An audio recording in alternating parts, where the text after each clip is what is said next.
The message arrived on every human communication channel at the same time. It was impossible to ignore. Broadcast across radio waves, quantum networks, and even primitive satellite systems. The Zarenth Empire had made sure that every human being, from Earth to the furthest colony world, would hear their words. Admiral Marcus Chen stood in the United Earth Command Center, watching the translation scroll across dozens of screens. Around him, representatives from every major human government and military organization waited in silence. The message was simple, almost insulting in its brevity. The Zarenth Empire, rulers of 43 star systems and conquerors of 18 intelligent species, declared that humanity would surrender within 30 standard days. Failure to comply would result in systematic destruction of all human settlements. The message included a long list of the Empire's military victories, detailed accounts of species that had resisted and been destroyed, and a demand that Earth's leaders travel to the Zarenth homeworld to formally submit. The alien transmission showed images of their forces, massive warships that dwarfed anything humanity had built, soldiers bred for combat, standing twice as tall as humans with natural armor plating and strength that made them living weapons. Battle footage showed Zarenth warriors overwhelming defenders with brutal efficiency. The message was clear. Resistance was not just futile, it was stupid. When the transmission ended, the command center remained quiet for exactly 15 seconds. Then someone laughed. It was a short, bitter sound that broke the tension like shattering glass. Soon others joined in, not from humor but from the sheer audacity of what they had just witnessed. "They don't know us at all," General Sarah Okonkwo said, shaking her head. She commanded the Earth Defense Forces, and her grandfather had fought in the last major war on Earth before humanity had united. "They think showing us their strength will make us afraid." "They have every reason to think that," Ambassador Liu Chen pointed out. He was Earth's chief diplomat, trained to see all sides of every situation. Every other species surrendered or was destroyed. Why would we be different? Marcus pulled up the data his intelligence officers had compiled about the Zarenth. They were warriors, that much was clear. But they were warriors in the old sense, the traditional sense. They fought with honor. They issued formal declarations. They engaged in open battle where the strongest side won. They had rules, traditions, protocols that went back thousands of years. Humanity had rules too once. Then humans had learned that survival mattered more than honor. They had learned it in trenches filled with poison gas, in cities reduced to atomic shadows, in desperate struggles where the only choice was adapt or die. Humanity had spent 10,000 years perfecting the art of killing other humans. They had gotten very, very good at it. "Send a response," Marcus said finally. "Keep it simple." The reply that went out to the Zarenth Empire was only 3 words long. "No, come try." The response from the Zarenth came within hours. They seemed genuinely confused. Their follow-up message asked if humans understood the situation. They sent more battle footage, more lists of their conquests, more proof of their power.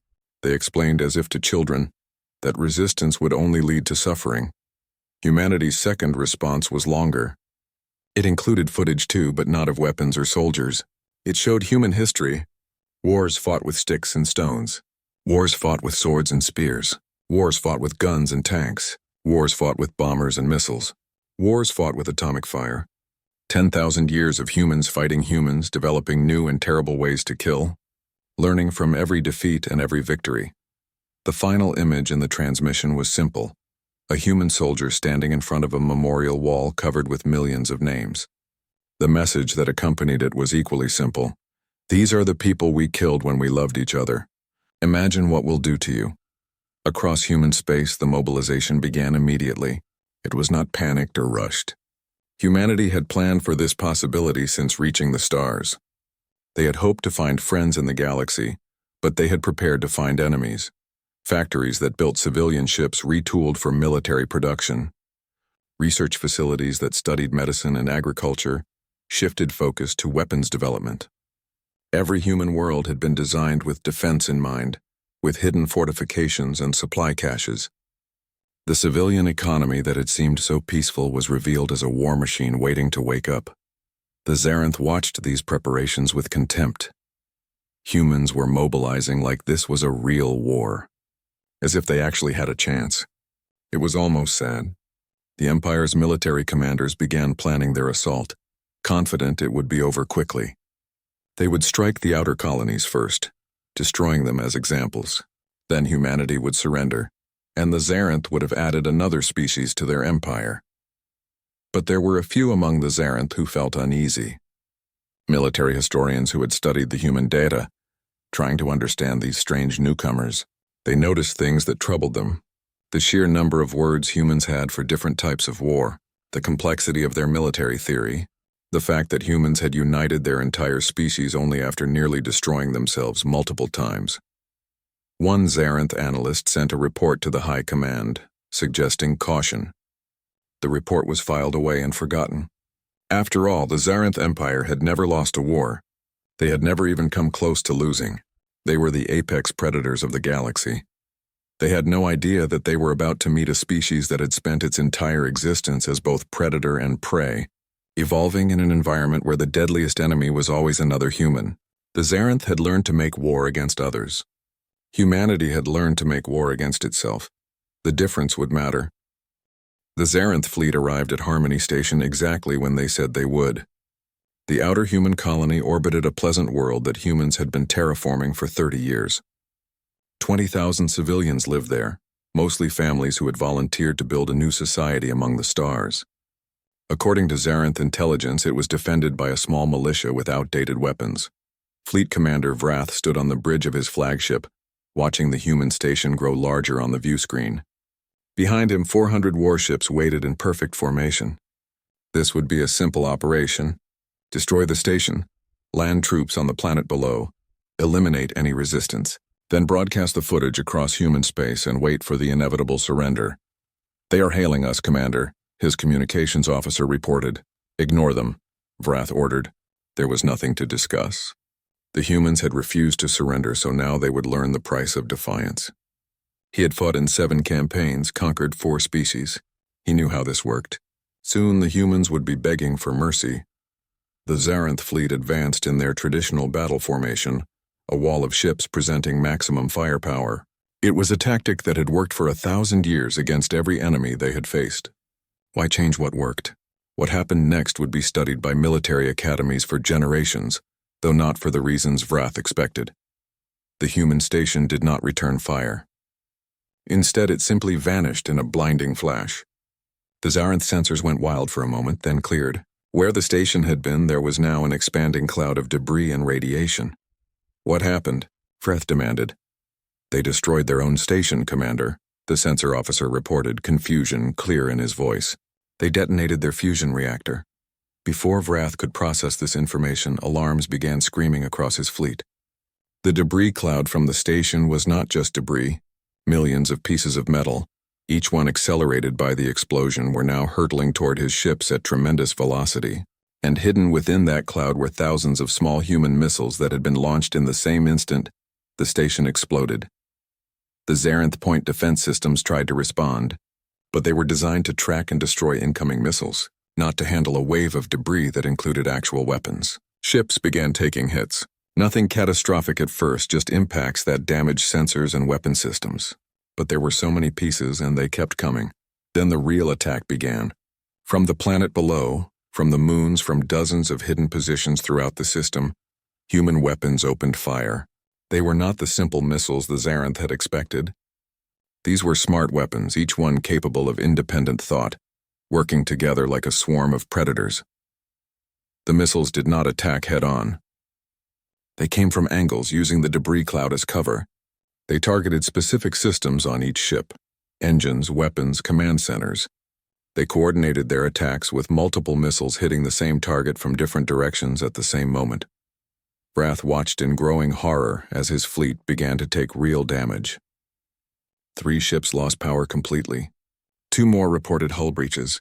His beautiful formation was breaking apart as ships maneuvered to avoid the continuing barrage of debris and missiles. "Return fire," he ordered. "Destroy those launch sites."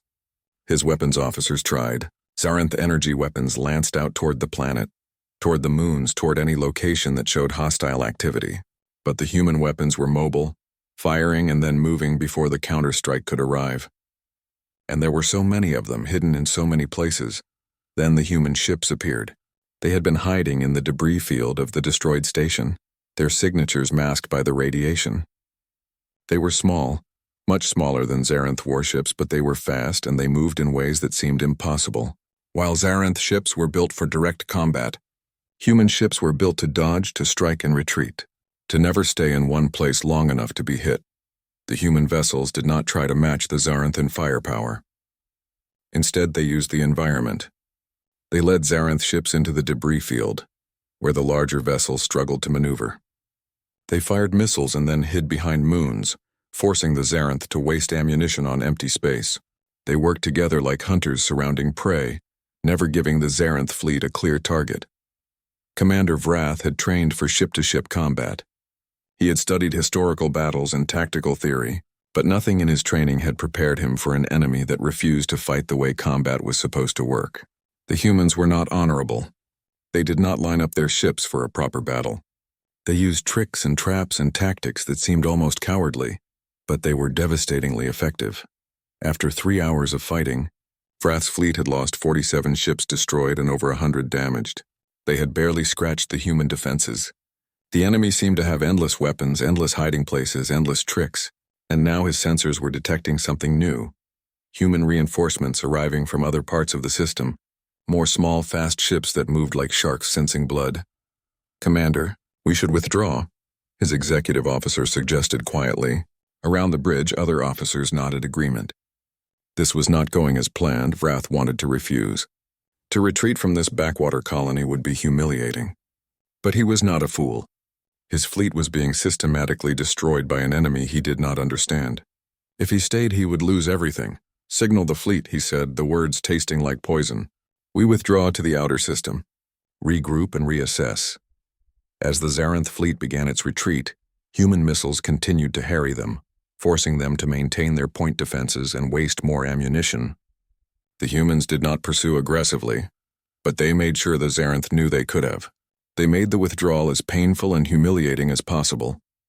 When Vrath's fleet finally reached a safe distance and began tending to their wounded and damaged ships, he requested a private channel to High Command. The conversation was short and brutal. He explained what had happened, how the humans had fought without honor, using tactics that violated every principle of proper warfare. The response from High Command was equally brutal. "Win. Use whatever force is necessary, but take that system and make an example of those humans." The Empire's reputation was at stake. Vrath looked at the casualty reports and damage assessments. He thought about the human tactics, so different from anything he had encountered. And he realized something that chilled him. This had been one small colony. Just one. Humanity had dozens of settled worlds, and if they all fought like this, if they all had these weapons and these tactics, then this war was not going to be the quick victory everyone had expected. On Harmony Station's ruins, the human defenders gathered to count their own losses. The station was gone and 200 people had died in its destruction. But they had held. They had bloodied an empire that thought humanity would be easy prey. And across human space, other colonies watched the battle footage and learned. They studied what worked and what did not. They prepared their own surprises for when the Zarenth came calling. Because they knew something the Empire was just beginning to understand. Humans did not fight to fight. They fought to win.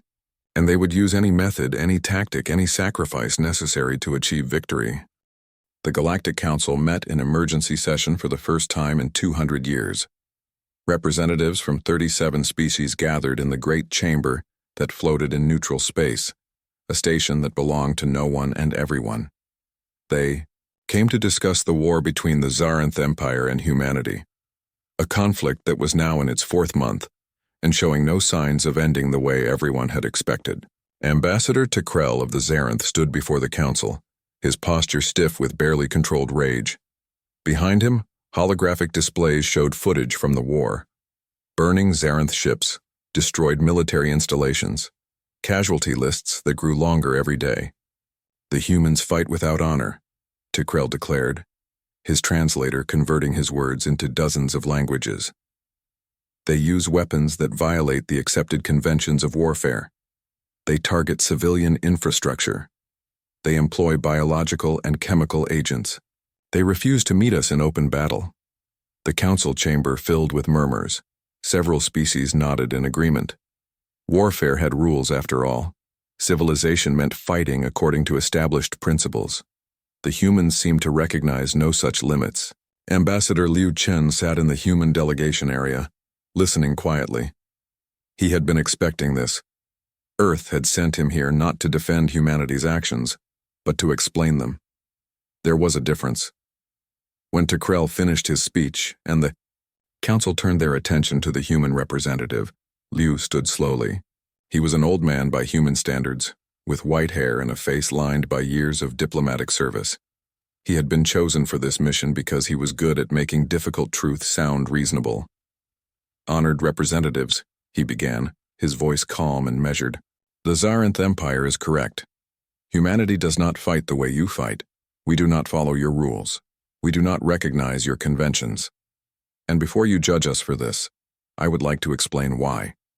He activated his own display, showing images from human history. Battles fought across 10,000 years, in every environment Earth could provide. Wars that had killed millions, then tens of millions, then hundreds of millions as human technology advanced. "My species has been at war with itself for our entire recorded history," Liu said. "We have fought over territory, resources, religion, ideology, and sometimes for no good reason at all. We have developed thousands of ways to kill each other. We have created weapons so terrible that we banned ourselves from using them, and then created even worse weapons to replace them." The council watched the images with growing unease. They saw cities burning. They saw battlefields covered with bodies. They saw weapons that seemed designed purely to maximize suffering. "We are not proud of this history," Liu continued, "but we learned from it. We learned that war is not a game played by rules. War is what happens when rules break down. War is what happens when survival becomes more important than honor." Tekrel interrupted. "You prove my point. You are a savage species that knows only violence." Liu turned to face the Zarinth ambassador directly. "Yes, we are exactly that, and your empire declared war on us. Did you think we would fight politely?" The chamber went silent.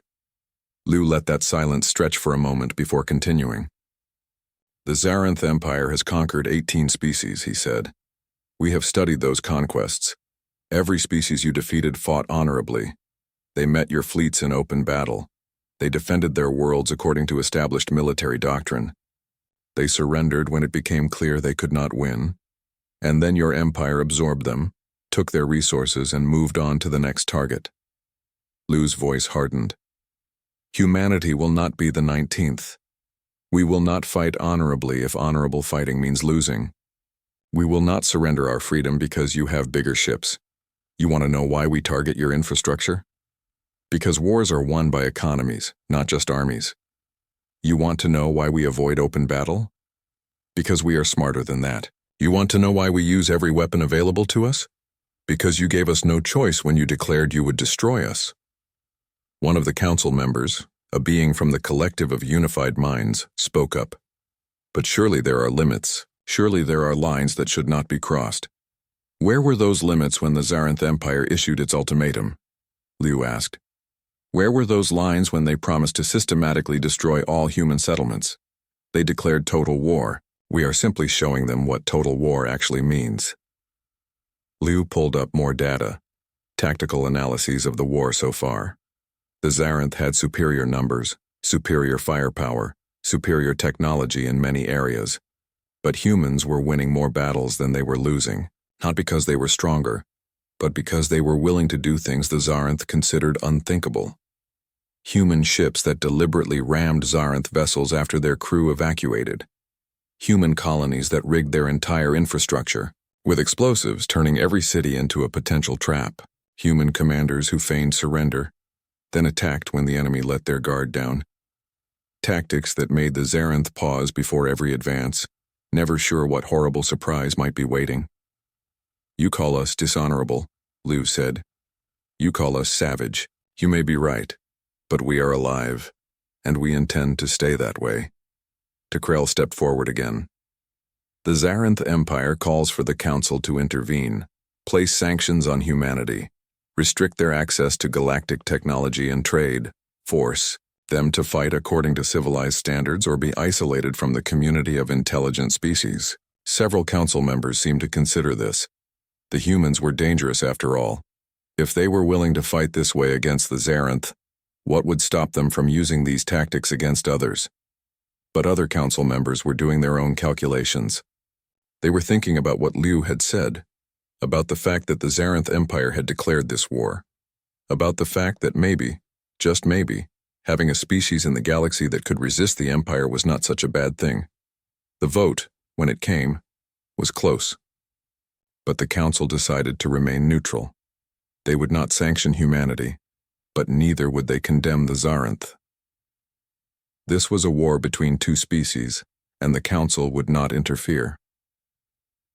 Tekrel left the chamber in fury, already sending messages back to his homeworld. The Empire would have to win this war without galactic support. So be it. They would simply increase their military commitment, send more ships, more soldiers, overwhelm the humans with sheer force. Liu Chen remained after most representatives had left. Standing at the great window that looked out at the stars, another human joined him, a young military officer who served as his aide. "Do you think they understand?" the officer asked. "Do they realize what this means?" Liu shook his head slowly. "The Zarenth think this is still a conventional war that they are losing because the humans cheat. They do not yet understand that we are not cheating.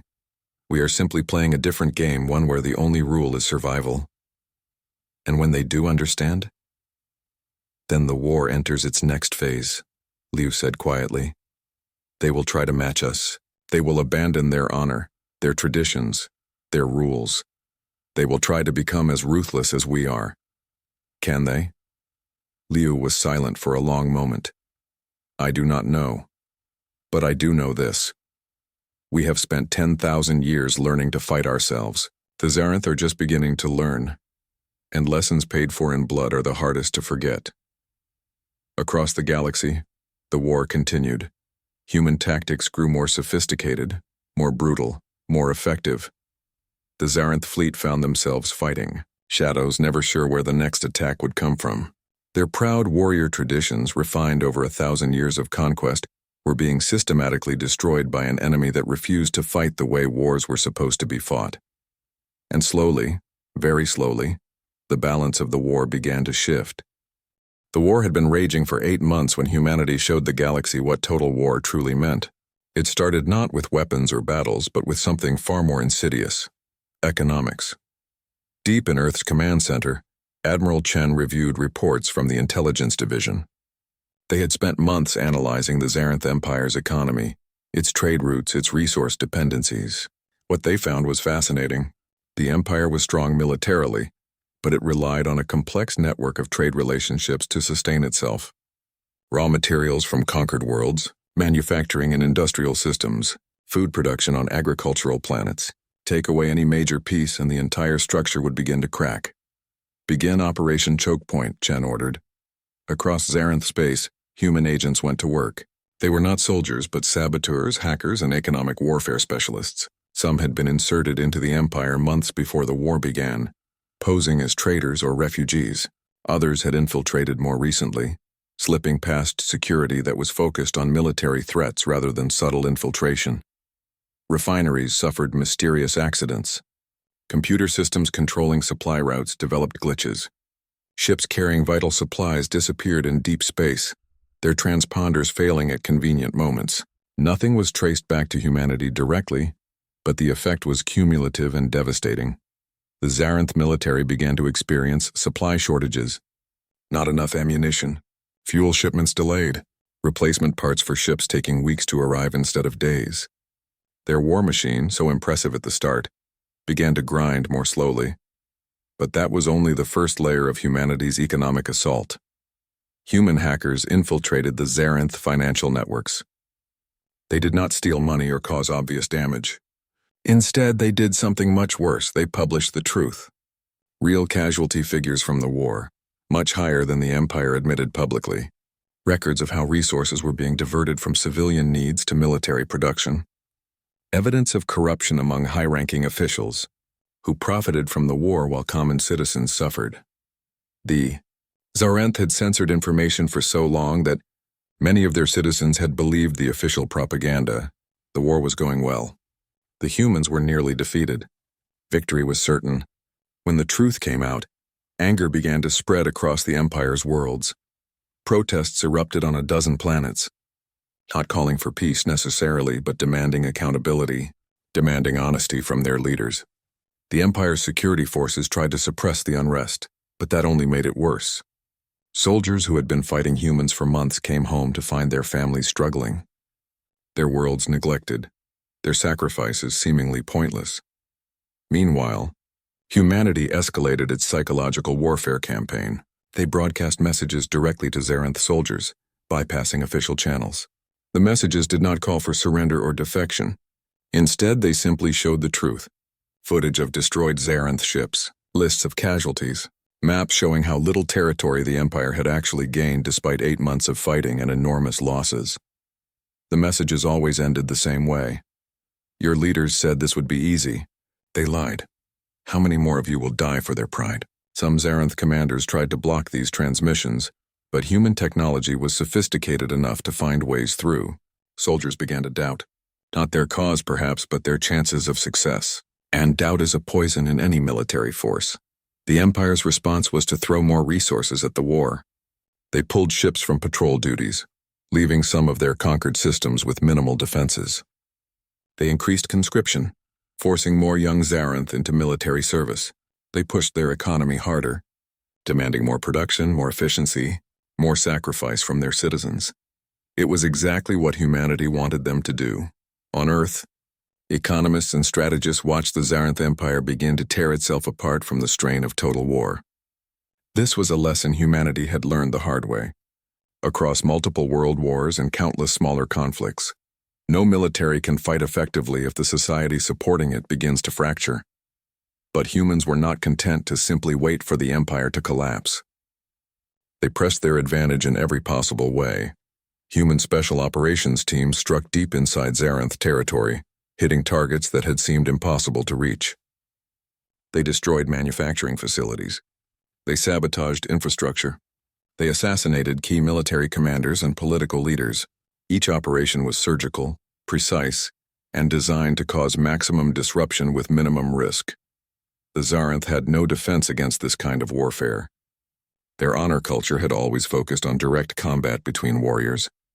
The idea of striking from shadows, of targeting support systems instead of fighting directly, was foreign to them. They tried to adapt, creating security forces specifically to counter human infiltration, but they were always reacting, always one step behind. Human intelligence operatives also worked to destabilize the Empire's control over its conquered species. They made contact with resistance movements on occupied worlds, providing weapons, training, and coordination. Species that had surrendered to the Zarenth years ago suddenly found themselves with the tools to fight back. Rebellions broke out across the Empire. Nothing that could directly threaten Zarenth control, but enough to force them to divert military resources to occupation duty, enough to spread their forces thinner and thinner, enough to make the cost of empire suddenly very expensive. The Zarenth High Command met in their war room, surrounded by maps showing a situation that grew worse every day. They had started this war with 400 worlds under their control and military forces that seemed invincible. Now they were fighting on a dozen fronts, facing enemies they could not see, dealing with problems they did not know how to solve. "We need to negotiate," one commander suggested. "Find a way to end this war before it destroys us." "Never," Fleet Commander Vrath responded. He had been promoted after his initial defeat at Harmony Station, given command of the entire war effort. That defeat had taught him to hate humans with a passion that bordered on obsession. "We do not surrender. We do not retreat. We are the Zarenth Empire." "Then what do you suggest?" another commander asked. "We are losing this war. Not quickly, but slowly, being bled by 1,000 cuts. Our economy is failing. Our citizens are restless. Our military is exhausted. How do we win?" Vrath had no answer. And in that silence, every Zarenth in the room understood a terrible truth. They might not win.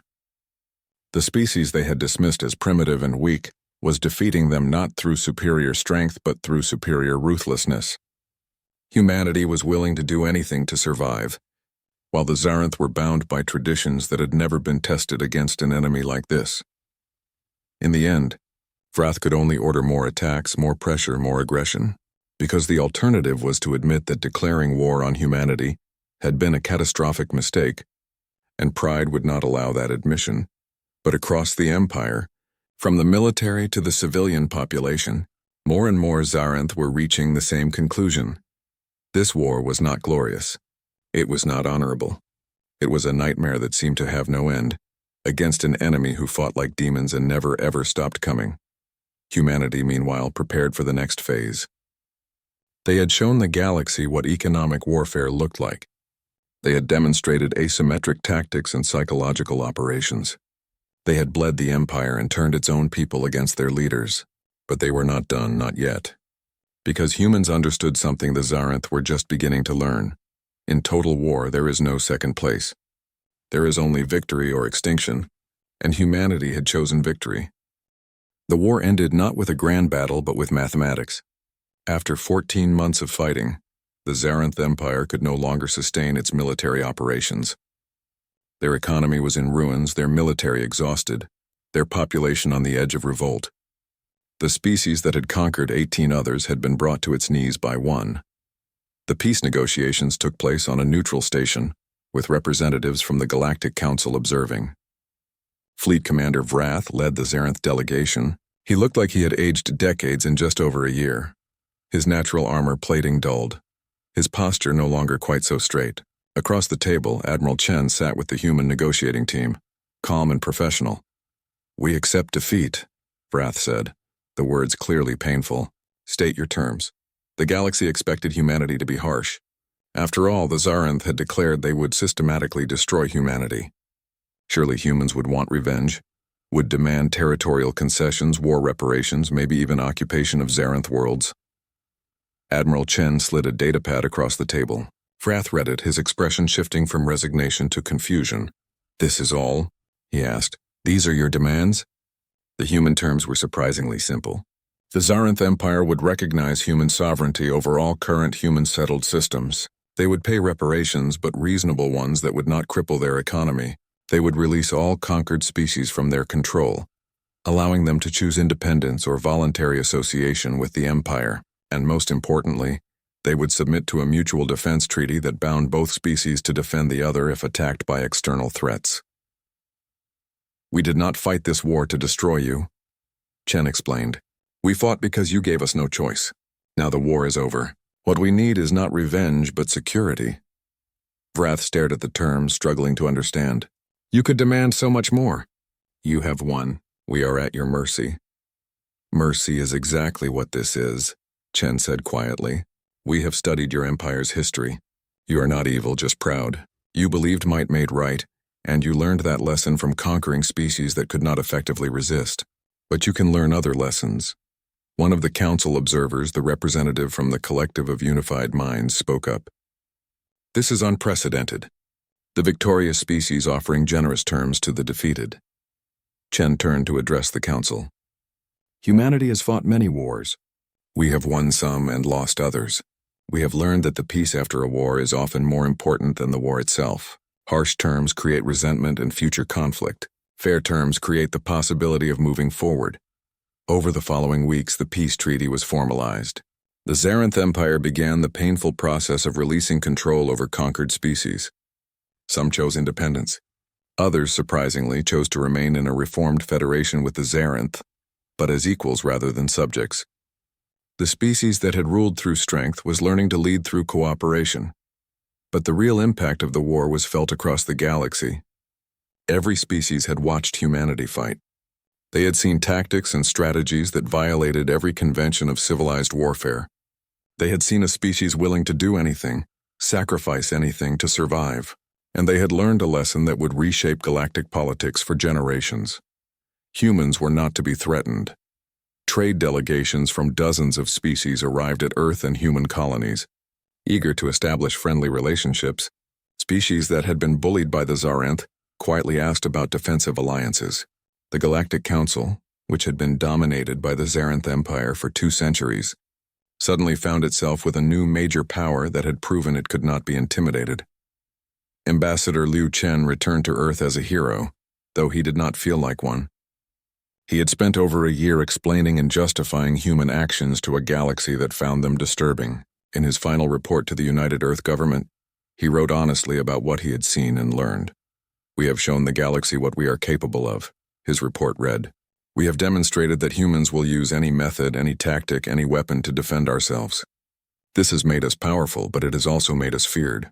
The challenge now is to prove that we can be more than just warriors. We must show that the same creativity and determination we applied to war can be applied to peace."